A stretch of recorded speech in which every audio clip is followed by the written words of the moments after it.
નમસ્કાર મિત્રો, હું છું આચાર્ય ડૉક્ટર અજય પંડ્યા અને સત્યમ જ્યોતિષ કાર્યાલયની અંદર આપનું હાર્દિક સ્વાગત છે. મિત્રો, હિન્દુ સંસ્કૃતિને લગતા વિડીયો હું આપની સમક્ષ લઈને આવું છું અને હું માત્ર દિવસ, કલાક કે મિનિટ જ નહીં પરંતુ સેકન્ડનો હિસાબ આપની સમક્ષ રજૂ કરું છું. આપ ઘણા બધા લોકો કેલેન્ડરમાં જોઈને કઈ તિથિ ક્યારે છે એવું નક્કી કરી લે છે, તો ઘણા લોકો નામકરણ પણ કરી લે છે. એની પાછળ હું ઘણી વખત એવું કહું છું કે આપે આપણા ભૂદેવ પાસે જ સર્વત્ર જોવરાવવું જોઈએ. તેની પાછળનું કારણ એવું છે કે અમુક સેકન્ડના ભાગમાં જો તિથિઓ બદલી જતી હોય તો તે બીજું ફળ આપનારું હોય છે, બીજું નક્ષત્ર બદલી જતું હોય, યોગ પણ બદલી જતા હોય છે. અહીં આજે હું તમારી સમક્ષ મહાશિવરાત્રિ વ્રત ક્યારે છે આવા ઘણા બધા પ્રશ્નો આવ્યા કે અજયદા અમારે મહાશિવરાત્રિનું વ્રત કરવાનું છે, 8 તારીખે કરવું કે 9 તારીખે.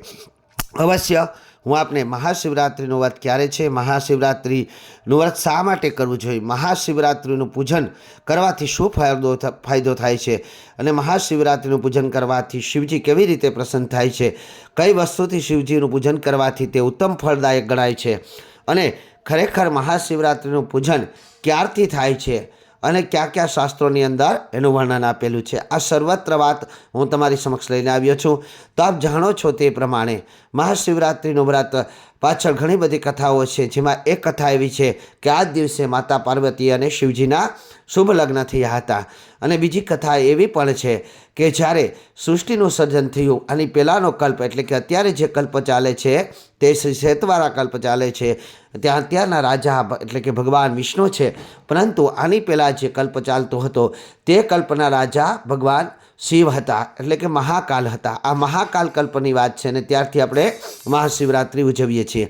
હવે તો કે એની પાછળનું કારણ શું છે, તો કે જ્યારે ભગવાન વિષ્ણુની નાભીમાંથી એક કમળ નીકળ્યું અને કમળમાંથી બ્રહ્માજી ઉત્પન્ન થયા અને બ્રહ્માજીએ સૃષ્ટિનું સર્જન કર્યું ત્યારે પોતાને સર્વસ્વ માનવા માંડ્યા અને તે દરેક દેવી દેવતાઓ પોતાનો આદર સંસ્કાર કરે, દરેક દેવી દેવતાઓ તેને નમન કરે એવું બ્રહ્માજીને અભિમાન આવી ગયું. એક દિવસ તે ક્ષીરસાગરમાંથી પસાર થયા તો વિષ્ણુ ભગવાન જે પોતે શેષનાગની છયા ઉપર સૂતા હતા એવી જ રીતે સૂતા હતા.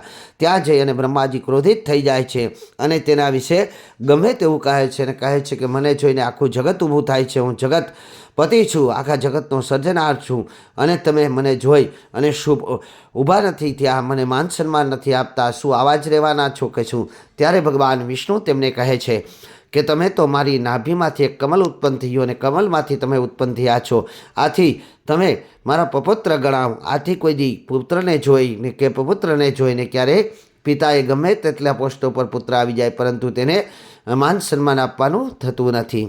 આથી તમારે મને આદર સંસ્કાર આપવો જોઈએ. અહીં બ્રહ્માજી ક્રોધિત થાય છે, બંને વચ્ચે ઘણા બધા વિવાદ થાય છે, ઘણા બધા દેવી દેવતાઓ બ્રહ્માજી તરફ જાય છે, ઘણા બધા દેવી દેવતાઓ વિષ્ણુ તરફ જાય છે. અહીં બંનેની વચારે યુદ્ધની વેળ આવી જાય છે. ઘણા વર્ષો સુધી યુદ્ધ ચાલે છે પરંતુ કોઈ નિર્ણય આવતો નથી અને બંનેની વચ્ચે એક જ્યોતિરૂપ અગ્નિસ્તંભ ઊભો થાય છે. અગ્નિસ્તંભને જુએ છે તો બંને જણા નથી એનો પ્રારંભ જાણી શકતા કે નથી એનો અંત જાણી શકતા. ત્યારે બંનેની વચારે એક શરત લાગે છે કે જે વ્યક્તિ આનો અંત લાવશે તે સર્વશ્રેષ્ઠ ગણાશે. આથી કરી અને ભગવાન વિષ્ણુ છે વરાહ લઈ અને પાતાળ લોકની અંદર જાય છે અને બ્રહ્માજી છે તે હંસને લઈને આકાશ તરફ જાય છે. અહીં કથા ખૂબ જ લાંબી છે અને આ કથાને મેં હમણાં જ મારી રામકથાની અંદર ખૂબ સુંદર રીતે વર્ણવી છે. આથી કરી અને મારી યુટ્યુબ ચેનલ જો ડૉક્ટર અજય પંડ્યાને જો આપે સબસ્ક્રાઈબ ન કરી હોય તો સબસ્ક્રાઈબ કરી લેજો. એમની અંદર મારી કથાઓ ભાગવત કથા છે, દેવી ભાગવત કથા છે કે શિવ કથા છે, રામ કથાઓ છે, આપને જોવા અવશ્ય મળશે. અહીં તો કે જ્યારે બંને જણાને ક્યાંય છેડો મળતો નથી ત્યારે ભગવાન વિષ્ણુ થાકીને પાછા આવી જાય છે, પરંતુ બ્રહ્માજી આકાશ તરફ જતા હોય છે ત્યારે તેને એક કેતકીનું ફૂલ મળે છે અને તેને ફૂલના રાજા તરીકે બ્રહ્માજી સંબોધે છે, તેનું વખાણ કરે છે અને પોતાની સાક્ષી પુરાવા માટે કહે છે કથા આપ જાણો છો. અહીં અમને લઈને આવે છે અને બ્રહ્માજી કહે છે કે હું આ સાક્ષી રહ્યો કે હું અંત ગોતી આવ્યો. ત્યારે શિવજી તેની પર ક્રોધિત થઈ જાય છે અને બ્રહ્માજીનું તમે તમારી પ્રતિષ્ઠા પ્રાપ્ત કરવા માટે આ કર્યું છે, આથી કરી તમારું ક્યાંય મંદિર નહીં રહે અને કેતકીનું ફૂલ ક્યાંય નહીં ચડે. માત્ર પછી જ્યારે તે લોકોએ એટલે કે બંને જણાએ ભગવાન શિવ પાસે ક્ષમા માગે છે ત્યારે તેઓ એક દિવસ પોતાની પર કેતકીનું ફૂલ ચડવાનો કહે છે. તો આ કથા ખૂબ સુંદર છે, પરંતુ અહીં મહાશિવરાત્રિનું ત્યારે બ્રહ્માજી અને વિષ્ણુજીએ જે પૂજન કર્યું હતું તે પૂજનને જોઈ અને જગત આખાએ તેને દેવી દેવતાઓએ તેને મહાશિવરાત્રિના પૂજન તરીકે ઓળખાવ્યું છે. બીજી કથામાં ભગવાન શિવે પાર્વતીજી સાથે લગ્ન કર્યા હતા, તે પણ મહાશિવરાત્રિનો વ્રત ગણાય છે. તો અહીં મહાશિવરાત્રિ ક્યારે છે? તો મહાશિવરાત્રિની શુભ શરૂઆત એટલે કે 14ને દિવસે હોય છે.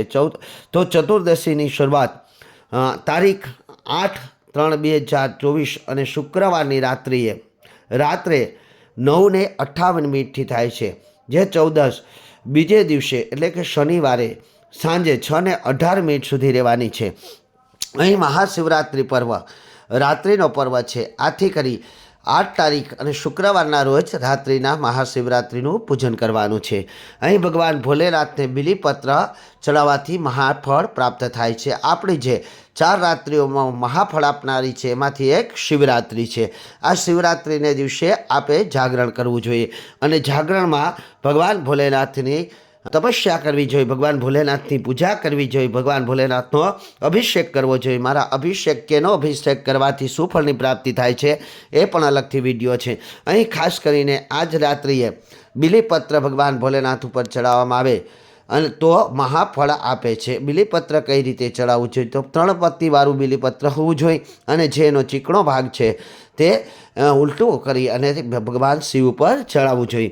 અહીં નિશ્ચિત કાળ સમયની અંદર જો ભગવાન શિવની પૂજા કરવામાં આવે છે તો એવું કહેવાય છે કે નિશ્ચિત કાળ સમયની અંદર ભગવાન ભોલેનાથ સાક્ષાત જ્યોતિરૂપ આ પૃથ્વી ઉપર આવે છે અને તે આપણા સર્વ મનોકામનાને પૂર્ણ કરે છે. તો નિશ્ચિત કાળ સમય શુક્રવારની રાત્રે 12:34 લઈ અને રાત્રે 1:12 સુધીનો છે.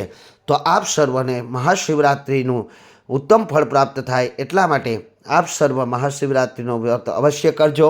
શુક્રવારનો આ વ્રત છે. પ્રાતકાળને વિશે નાહી ધોઈ નિત્યકર્મ કરી પોતાનું અને ભગવાન ભોલેનાથનું આજે વ્રત કરીશ એવો સંકલ્પ કરી અને આજની રાત્રિએ આખી રાત જો શક્ય હોય તો આખી રાત, નકર કોઈ પણ એક પહોર એમાં ખાસ કરીને નિશ્ચિત કાળ સમય આવી જતો હોય એ પ્રહરની અંદર જો શિવજીનું ઉત્તમ પૂજન કરવામાં આવે તો તે મહાફળદાયક રહેશે.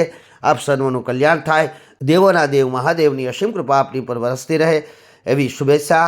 અને હા, હજુ સુધી જો મારી યુટ્યુબ ચેનલ ડૉક્ટર અજય પંડ્યાને આપણે સબસ્ક્રાઈબ ન કરી હોય તો સબસ્ક્રાઈબ કરી દેજો, બેલ આઇકોનનું બટન દબાવી દેજો અને મારા દરેક વિડીયોને આપ શેર અવશ્ય કરજો, લાઇક પણ કરજો, જેથી કરી અન્ય લોકો સુધી પણ આવી હિન્દુ સંસ્કૃતિને લગતી માહિતી પહોંચાડી શકાય. જય મહાદેવ, જય શ્રી કૃષ્ણ. આપનું કલ્યાણ થાવો.